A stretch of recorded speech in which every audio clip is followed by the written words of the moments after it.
There, it's Lisa Starr with yet another episode of StarCast Podcast. Thank you for tuning in to listen. In the Northern Hemisphere, it is becoming winter.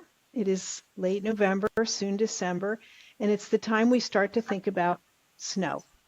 So I thought it would be great to have a guest who can discuss that in great detail. And I am excited to have with us Sara Brenninger. She is the executive manager of the indoor snow division of TechnoAlpin. Thanks for joining us, Sara. Thank you, Lisa, for having me. I'm really excited to be here. Thank you so much.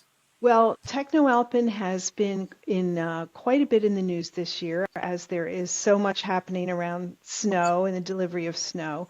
And it's really a pretty new technology. But before we get into that, Sara, I wanted to ask you about you. I mean, you are a woman working in what is traditionally a male industry, and it's kind of more. I visited the headquarters in Bolzano in Italy this summer, and it's, a massive business. So tell us how you got into the business of snow in the first place when you came out of university. Yeah, absolutely. You're right. I could say that I have spent most of the time of my career in and around snow. So yes, I started as a product developer and then switched into marketing, sales, and I probably made a long path through many different departments in high-end technology companies that were involved in snowmaking on slopes. So what has intrigued me probably the most was the translation of sophisticated technology into experiences. So yeah, I actually started in the classic snow business, let's say in the snowmaking for ski resorts and winter tourism. And that world taught me a lot. So working with complex systems, understanding climate, weather, and very importantly, understand really very well what snow means to people emotionally. So the sense of nature, play, and also the challenges of reliability at the same time. So this was also an aspect that attracted me very much and also brought me throughout my career. So here I am now. I didn't realize I'm not a skier, so I didn't realize how much snowmaking was done artificially these days and what a big business it is. I mean, especially where you are in the Dolomites, near the Alps. Like, can you give us a sense of what the scope of a snowmaking business looks like globally? Well, let's say TechnoAlpin is providing not only what we see on the slope, which is the snowmaking system on its own, but it takes much more than just the snow cannon as we call it. It's a whole system that we provide as a company on a turnkey level. So we provide the whole planification of how the water needs to be pumped up the mountain, the wiring, the connections, the hydraulic, the pump stations. So we really try to organize all the amount of snow that is needed to have a perfect slope during winter season. So we do all the calculations up front. We plan the different slopes. We understand which product suits best at the different mountains, and then we come up with the overall general master plan that then we realize in a second moment. So I would say that if you go to slope and you ski, there is just one third visible of all the work that we do, and all the rest is underground, and you don't even see that. But it's really a lot of knowledge, a lot of software, and programming behind that makes this complex system work without any effort for the operator, I would say. I saw the snow cannon when I visited your headquarter, as you call it, and it's enormous, the cannon. I mean, it's, I don't know, 10 feet tall. It's like a big squirt gun, but super large. You said the type of snow needed for the terrain. So does the snow cannon make different kinds of snow? Maybe that's not the perfect wording, different kind. It's more about the amount and the snow depth Hmm. that needs to be calculated. But what we try to do is we try to use the energy in the best possible efficient way that we can. So it's all very complex understanding about how the parameters need to work so that we can make perfect quality of snow. And as these variables are always very different, so it depends from the wind, from the temperature, from the humidity. So this is something that needs to understand our system, and then they start to produce snow in the best way. Let's put it this way. So how long has TechnoAlpin been a company? So the company was founded in 1989. Our visionaries, so the owners that started to do the business, they saw the need in guaranteeing our mountains and ski station operators very good quality winter season. So this is where the idea came up to create a kind of machinery that could help them to do a very nice winter season also if nature is not cooperating. Hmm. So there, the idea was founded and they really started in the garage. So as many other So companies, many businesses started in garages. this is it. So they started to put together some pieces and they invented the nucleator that we call that nebulizes water and air, which then transforms water into snow. So the very first machines were tried out in the heart of the Dolomites, where we are from, on some slopes here in South Tyrol, where we could not make snow at all at the beginning. We were not. We just produced a kind of water, but Mm. they were stubborn enough to make it happen until they were able to create snow. And yeah, then the company grew very quickly because they had huge plans. They understood from the beginning that it was important to scale it on a global Mm. level. So they had this vision to bring snow everywhere, not only in Italy or in South Tyrol where we are. And now here we are at the point where we are more than 800 people worldwide, 14 subsidiaries. We work in many different countries and are innovation leader in snowmaking. And who had the idea to bring the snow inside? How did that happen? This is a good question. So the idea for Technol being indoor, as we are, let's say, part of the big company TechnoAlpin, known as worldwide leader in snowmaking, it actually started very strongly from within the company itself, especially from the owner, who has spent decades in building world-leading snowmaking business for ski slopes. And when you work in that world and you see every day how snow fascinates people, it changes a landscape, it creates emotion, you create also business, it defines whole destinations. At some point, the question was, why should this magic only belong to ski resorts? So it's there where the owner had a very clear vision and he wanted to take the know-how and the reliability of slope snowmaking and bring that same magic into completely new environments and into hotels, spa, wellness, and even retail and brand spaces. So this is where it all started. And I would say the most powerful thing that we had was not only the snow but also the cold. So it's Mm. where it all started, and we started to work with a veterinary doctor from complementary medicine to understand how can snow be different in contrast therapy and what Mm. are the health benefits in contrast therapy in cold therapy when used in form of snow. So this is where it all started, and we wanted to understand it from a functional point of view, and then work around that. That makes sense. I mean, right? It would be different than an outside environment. And of course, the idea that you can make the snow, but then how do you maintain it? How does the room stay cold? What year was it then that the snow room first became available? How many years has it been? It's not been long, I believe. It's not that long, but still, it was long. It was a long process to get there. So let's say the idea was born in 2016, Hmm. where we started to think about this. So the mission was to translate the long history fully controlled indoor spaces But to make it then happen into the indoor spaces, it took almost, let's say, 5 to 6 years, Mm-hmm. where we not only were able to make this top-notch technology, but also experiences. This is what Mm-hmm. the missing link or the missing part that where we needed to educate ourselves. We were always good in making top-notch technology, but we had no clue of all the rest.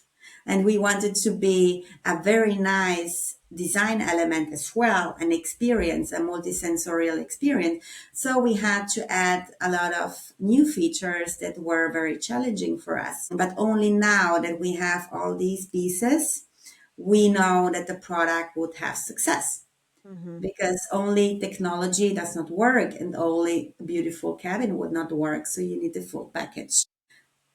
So the snow room for listeners is a room that you enter in a spa or wellness facility that's full of snow. And it's of varying sizes, Sarah will explain. It has a wall that's textured that kind of holds the snow there. Sarah, you'll correct me if I get this wrong, but it makes snow overnight. So like you have it make the snow, you come in the morning and you have a beautiful snow-filled room that you can walk into. You could sit down if you design it that way, and you use the snow room instead of a cold plunge for contrast therapy.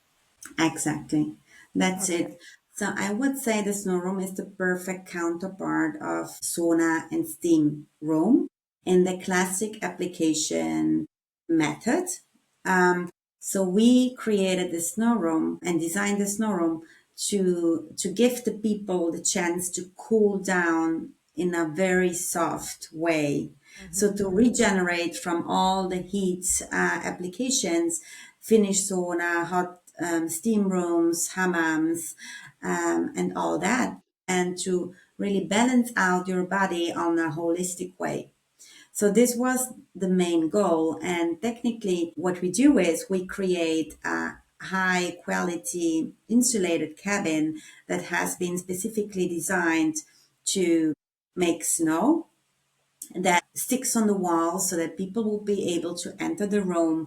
They would be able to enjoy the fresh air, the aromatherapy, the sound that is inside, but at the same time, use the snow for cooling down. Use it on your own body, put it on your skin. So it's a kind of new way of cold experience, a gentle, natural form of cooling down. We call it the nicest form of cryotherapy that is making it accessible for everyone. So, in terms of usage, it works very well for everyone. As we know, the cold therapies are not so well accepted by every people.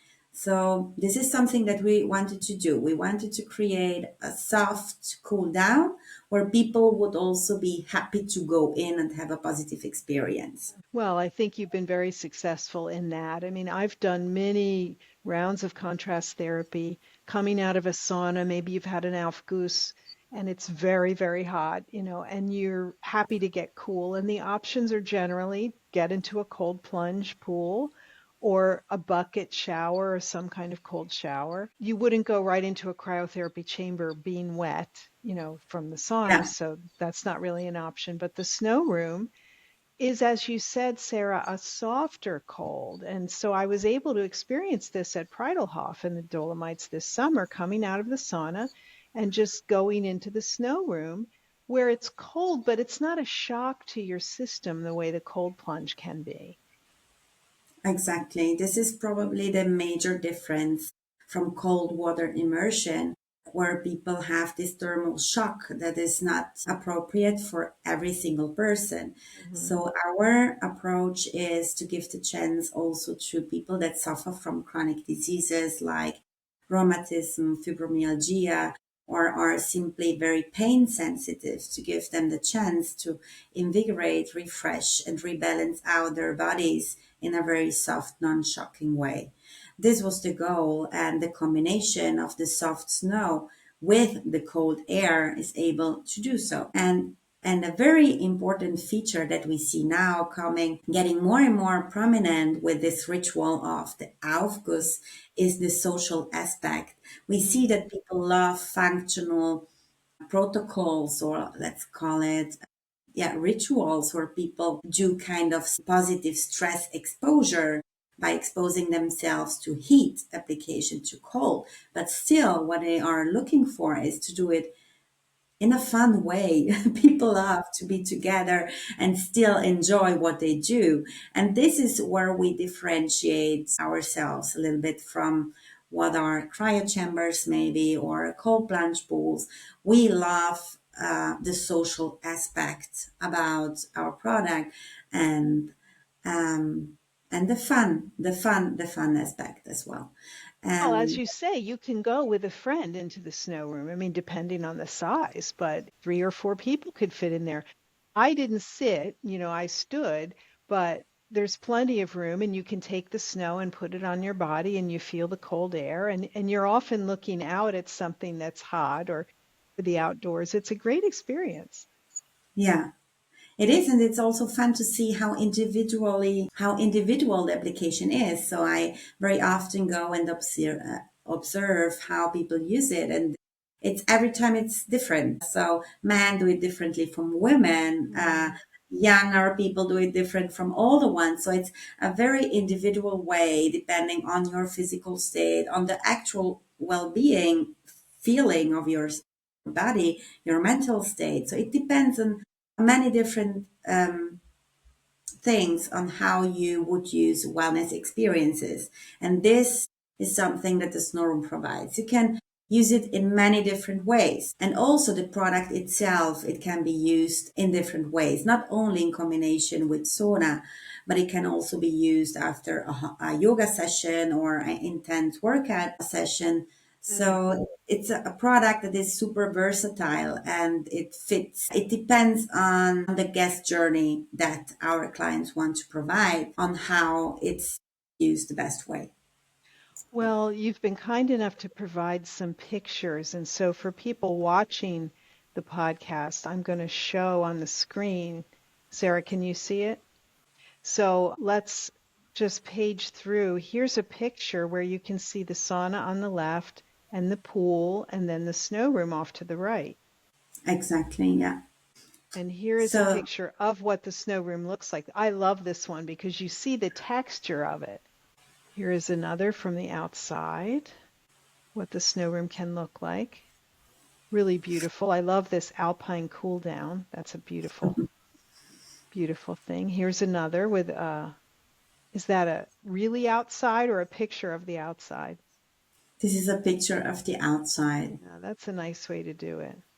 So you can see that they come in all different sizes and shapes, and they can be customized, right? Exactly.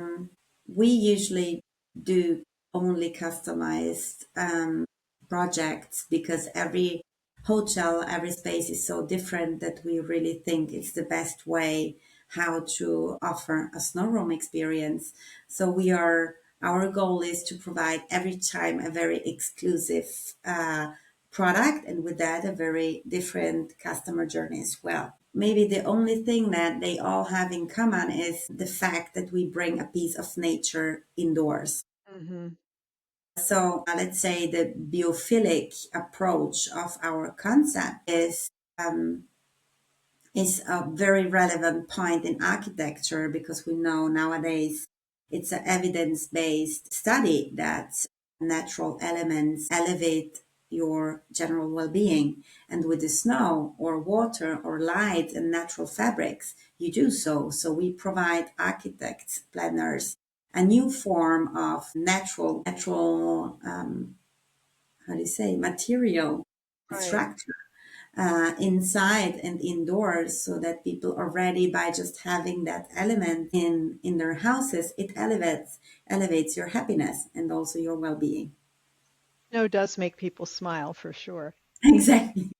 Yes. So what are the sizes you can have of a snow room? What's the smallest one and what's maybe one of the larger ones you have designed?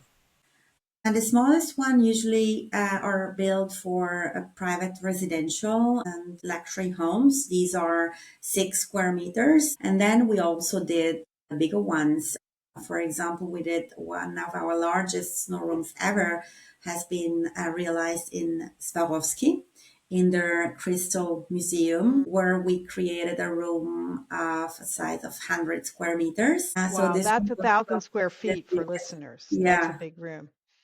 it's a huge room. It's a whole world. So it's a winter wonder world where they wanted to give people the chance to experience a piece of winter wonderland inside. So yeah, as we said, the room sizes depend very much on what is around, how many saunas do they have on the same floor, where is the fitness center, how are people using the snow room. So we can do any size, and then the style is being can be adapted also based on the mood board of the Mm. hotel or the spaces around. That's great to know that it's so customizable. I know that you can't give a specific price because they're all custom, but give us a range of prices just so listeners know. Like, what is a range of prices that it would take to get a snow room in your property? And it's not cheap, I'm warning you, but it's worth it. Exactly, it's a premium investment that people do when they decide to go with a snow room. As you said, it's like putting a small Ferrari in their houses. So we start from 180,000. It depends. This is an average size snow room now, where you have space for 9 people. But then it depends very much on where we can position the technology, how are the distances, a lot of technical aspects that we need to look at. But yes, this is just an indication of an average pricing of a snow room.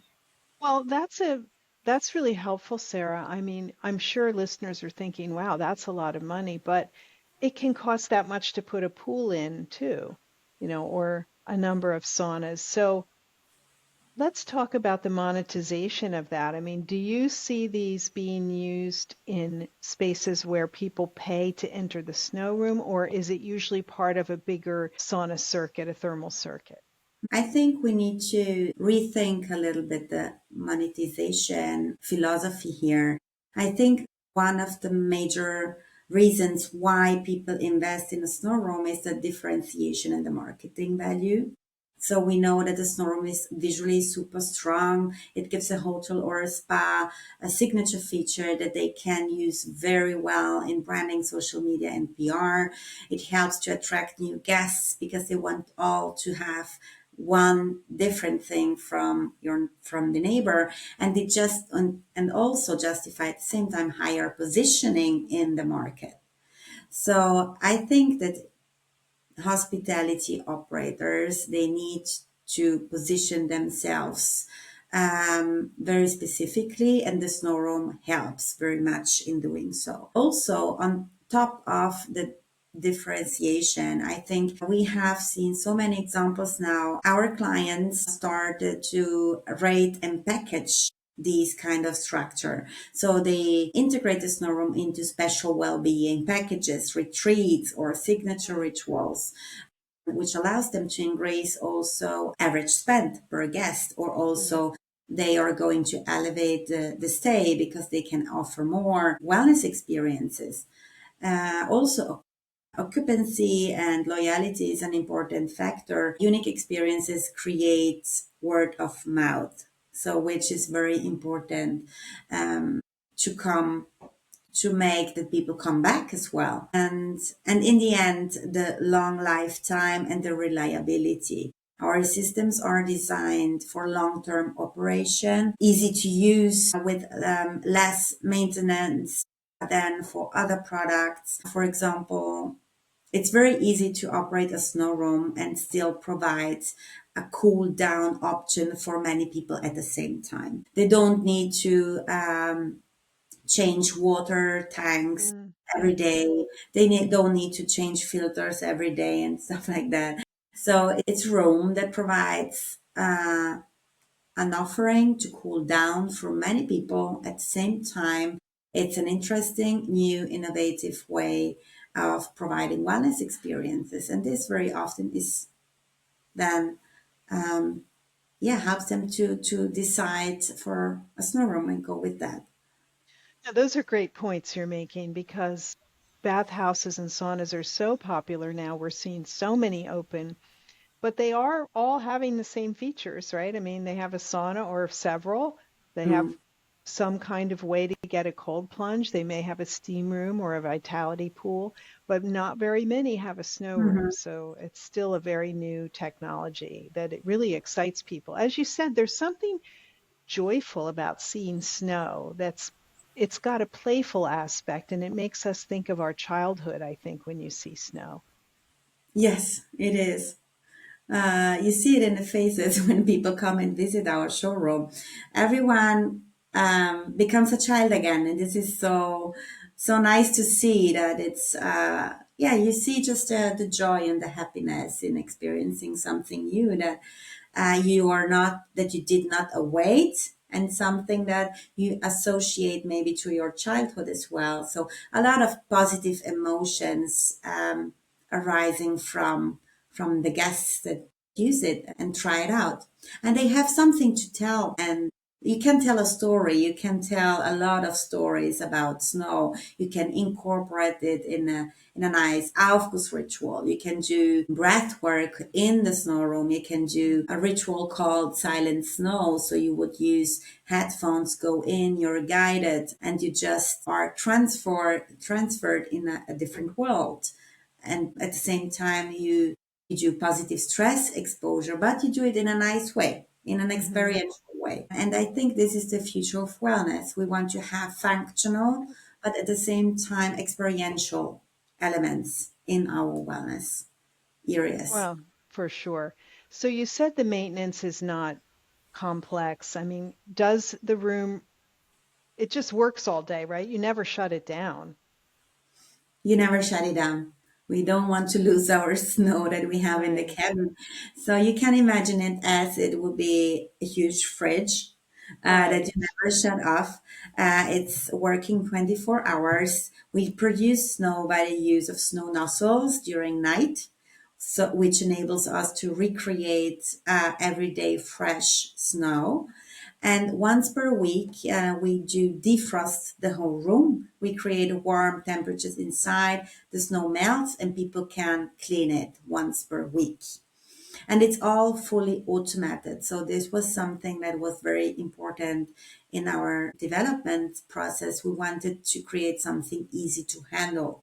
Also, if the technology is complex, so we use smart programming, sophisticated software programs that help us to do so. So it's all based on a time scheduler program that is very easy to set once we do the commissioning, and then it's easy for everyone. We give also guidelines on the daily checks. So we try to give all the tools to our operators that help operate it the best way, so that it's always every day it needs to be a highlight.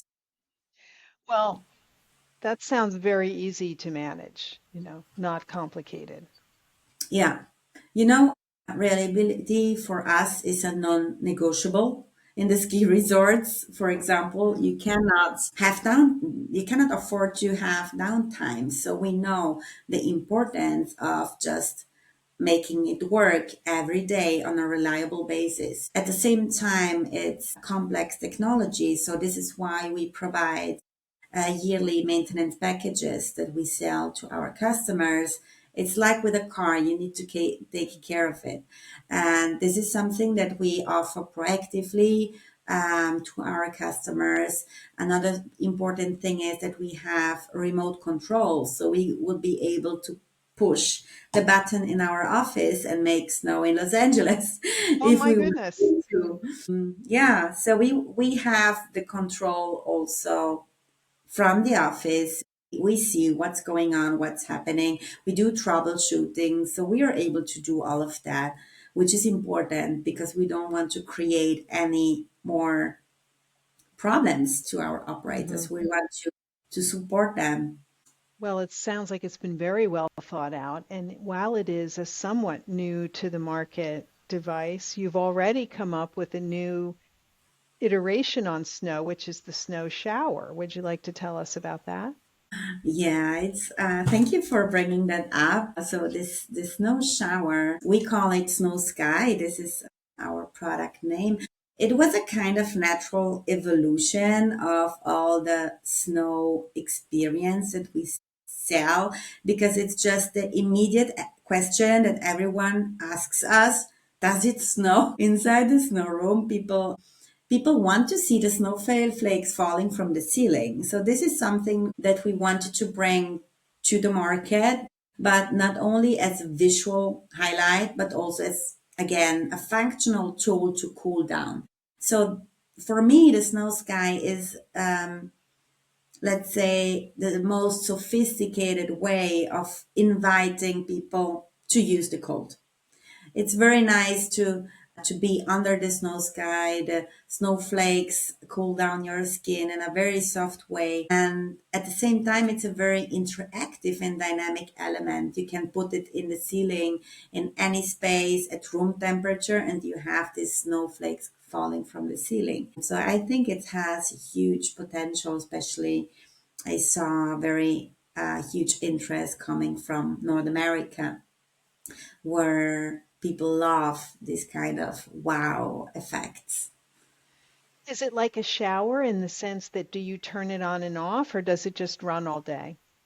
You could operate it in both ways, but technically speaking, but what we suggest is to just let it run throughout the day as the consumption values of water and energy are very little. It's just 1/10 of what water experiences and water showers do and consume.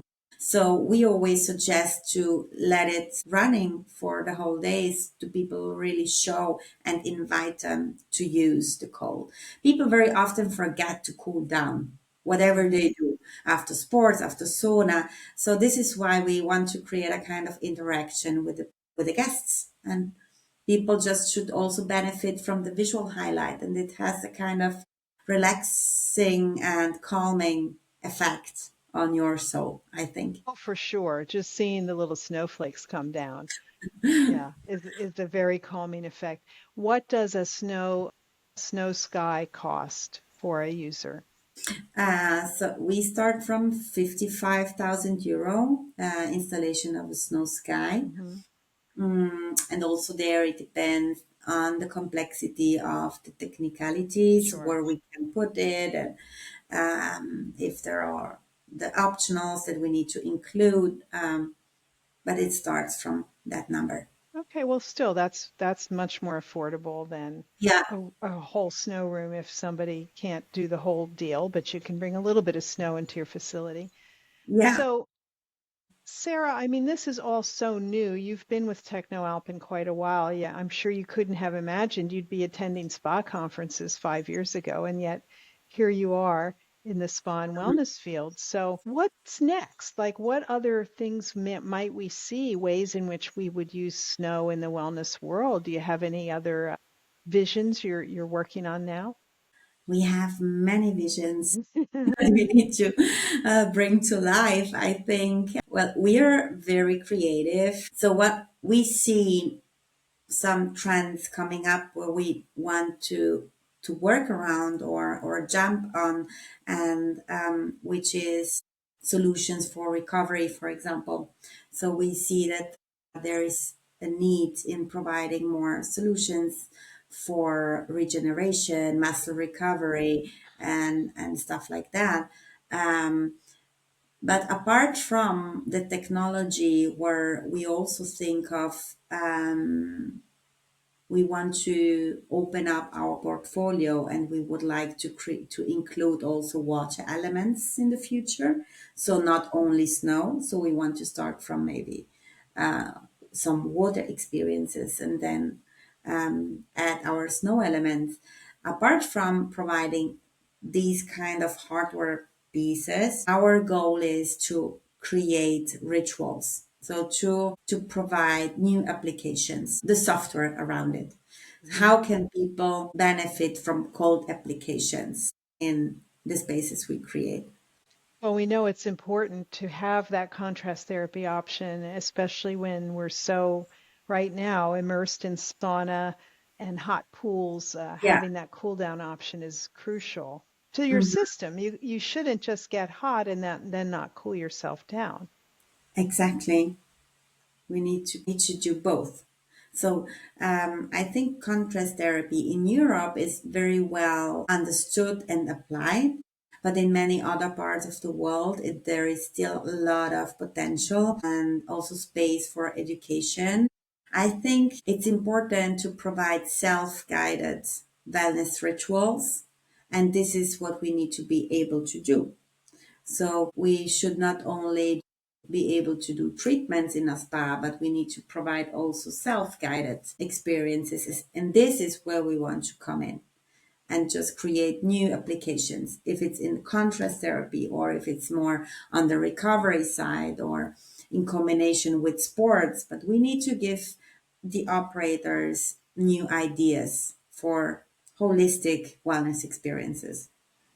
Well, that's brilliant that you're thinking of it because you make a great point. I mean, we do need self-guided options, especially in thermal suites and experience areas. I mean, we don't have enough staff globally to perform all the treatments.